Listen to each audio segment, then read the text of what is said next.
গরমকালে মায়েদের কিছু কমন ডায়লগ। এই যে মহারানী, তোমার বাবা কি জমিদারের বংশ নাকি আম্বানির ছোট নাতি? বেলা 12টা অবধি যে পাখাটা চালিয়ে রেখে দিয়েছিস, তা তুই ইলেকট্রিকের বিলটা কি তোর শ্বশুর বাড়ি থেকে নিয়ে আসবি? বন্ধ কর পাখাটা। শোন, ফ্রিজ থেকে যেমন জল বার করে জল খাবি, তেমন ঠিক জল ভরে তারপরেই ফ্রিজের মধ্যে রাখবি। আমি যদি খালি বোতল ফ্রিজের মধ্যে দেখেছি, ওই বোতল ছুঁড়ে মেরে তোর মাথা ফাটিয়ে দেবো আমি। টেপি, একদম কিন্তু আইসক্রিম কোল্ড ড্রিঙ্কস খাবি না, তোর কিন্তু ঠান্ডা দাঁত বলে দিলাম আমি।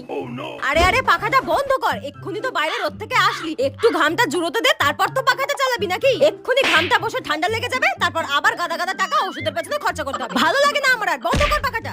ব্যাস, বাইরে থেকে এসে ফ্রিজের জলটা গদ গদ করে গিলছে। কেন, তুই কি জীবনে জল খেতে পাস না? বাইরে জলটা খা। শোন, বেলা 3টে বেজে গেছে। এরপর যদি স্নান করতে গিয়ে বলেছিস ট্যাঙ্কের জল গরম হয়ে গেছে, একটু ফ্রিজ থেকে জল এনে দাও, মিশিয়ে নি, ঠান্ডা করে নি, তোর পিঠের চালে মেরে তোর পিঠ গরম করে দেবো আমি। স্নান করবি যা। টেপি, গরম পড়ে গেছে কিন্তু, এবার একটু জলটা বেশি করে খা।